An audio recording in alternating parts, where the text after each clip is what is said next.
Dentro de lo que es el estudio de mercado para el proyecto, continuamos haciendo un análisis de lo que es la oferta. La oferta se define como el conjunto de bienes y servicios que las empresas están dispuestas a producir y vender en un mercado a diferentes niveles de precio.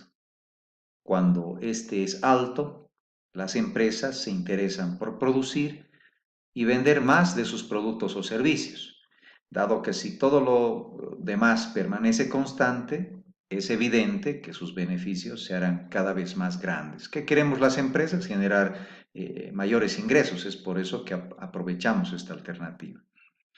Así las cosas, la relación de las cantidades ofertadas guardan una relación directa con el precio. A mayores precios, mayor cantidad y viceversa. Al igual que en la demanda, se debe hacer una diferencia entre cambios en la oferta y cambios en las cantidades ofertadas. La primera situación se da por cambios estructurales en el mercado, como por ejemplo la caída en los costos, los avances tecnológicos y en general todos aquellos fenómenos que afecten a la oferta.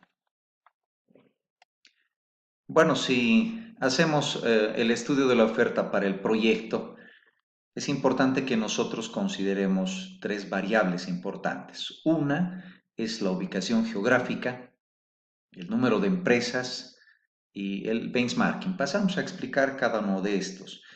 Al igual que la demanda constituye un factor determinante en la rentabilidad del proyecto, la oferta también lo es, ya que no te olvides, constituye la competencia en el mercado para la empresa, para el proyecto en sí. Por tal motivo, cuando se analiza al conjunto de empresas que ofertan productos similares o iguales que los del proyecto en cuestión, es necesario ahondar sobre algunos aspectos de especial relevancia. En estos está la ubicación geográfica, el número de empresas y el benchmarking. El número de empresas. Es necesario establecer cuántas empresas se dedican a producir el bien o prestar el servicio que va a ofrecer nuestro proyecto. Entre más desconcentrado se encuentra el mercado, mayor competencia existe y una porción de mercado más pequeño se podrá cubrir en las fases iniciales de operación. Es evidente, ¿no? Si la dispersión del mercado es mayor, evidente que vamos a asumir una cuota de mercado mucho más chiquita. Si por el contrario la participación en el mercado sea dominada por pocas empresas, podrá existir barreras de entrada para la empresa naciente con el proyecto. La ubicación geográfica. Dependiendo del alcance que tenga el proyecto, se deberá establecer la ubicación de las diferentes empresas competidoras, dado que si la cobertura es a nivel nacional, interesará saber cuántas empresas de este tipo existen, por ejemplo, en nuestro país, en Bolivia, y tendrá que verse el impacto que cada ciudad o cada región tiene.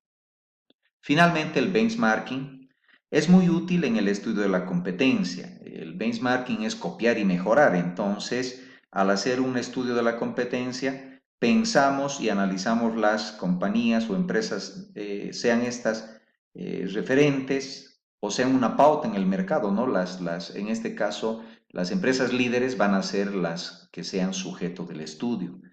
Al entender las mejores prácticas de estas empresas, de la competencia en este caso, se pueden realizar ajustes durante la ejecución del proyecto para fortalecer nuestros procesos y con esto alcanzar la sostenibilidad de nuestro proyecto. Es importante aclarar que cuando nosotros analizamos a los competidores más fuertes, es evidente que a través del benchmarking podemos generar mejoras en cuanto a los procesos, tecnología, etcétera, etcétera. Si es que es posible, y esto hay que aclararlo, es de gran utilidad conocer la estructura financiera del sector, pero es evidente que muy poca información tenemos de ciertos rubros. En Bolivia la limitante es la información financiera. Hay que entender de la competencia cómo son sus niveles de apalancamiento, cuáles son sus márgenes de rentabilidad, cuáles son los flujos de efectivo que manejan, el volumen del capital de operaciones. Esto ayudaría de manera significativa no solamente a tener en cuenta dicha información a la hora de estructurar nuestro nuevo proyecto, sino que podemos, basados en hipótesis financieras razonables, sino también podemos entender mucho más la forma de financiar el crecimiento de nuestro proyecto. ¿Qué quiero decir con esto? Conociendo la información lo más cercana a la realidad de las otras empresas, podemos nosotros generar una estructura que optimice recursos, que minimice costos, que estandarice procesos, etcétera, etcétera, a fin de hacernos mucho más competitivos a nivel financiero. Pasando a otro aspecto, analizar a los proveedores o hacer un análisis de los proveedores. Todos los proveedores requieren de factores de producción para operar. Cuando se menciona el concepto de proveedor, se debe tener en cuenta que este no solamente hace referencia a las empresas que venden productos terminados, semielaborados o materias primas, sino que este concepto engloba todos aquellos factores necesarios para poner en marcha nuestro proyecto. No te olvides, mano de obra, servicios complementarios, terrenos, espacios físicos, materias primas, insumos, etcétera, etcétera, etcétera. Por eso es importante considerar, por ejemplo, la localización de nuestros proveedores. Es necesario identificar los sitios en donde se ubican los proveedores.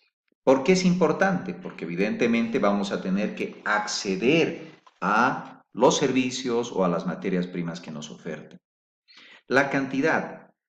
El elaborador del proyecto debe identificar cuántas empresas pueden proveer insumos y materias primas necesarias para la producción. No te olvides que vas a empezar un ciclo y ese ciclo no se tiene que detener. Entre otras opciones, ver si existen mejores precios, si existen mejores posibilidades de adquirir mayores volúmenes, hay descuentos, etcétera, etcétera. Y otro aspecto importante es la reputación del proveedor.